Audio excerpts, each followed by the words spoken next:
Nampower, the national power utility company, applied for a 13.20% increase, saying it needs to cover incremental cost of electricity supply from imports and local thermal power generation stations and avoiding defaulting on its credit commitments, among others.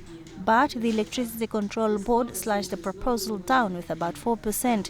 ECB considered how the proposed tariff hike would impact on consumers. Tariff increases means rising the cost of living and production and a potential to jeopardize job creation and poverty alleviation.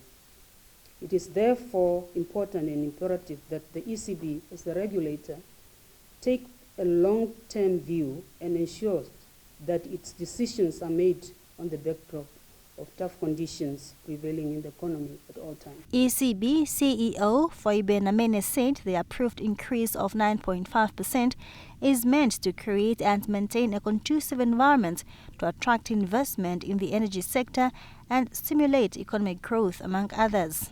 Namibia remains a net importer of electricity and at times imports up to 70% of its domestic requirements from the region. But Southern Africa is at this stage under pressure from substantial energy shortage. Nampower has also recently announced that the country could face power supply crunch by next year.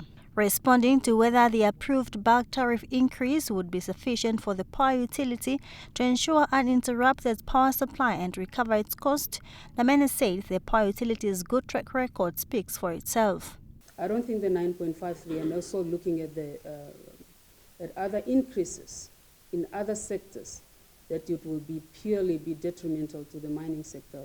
That's the reason why we kept it at 9.53, to make sure that both the consumers, the industry and the supplier is basically protected. Namene, however, said just like in most countries in the region, tariff increases will continue until enough generation capacity is available.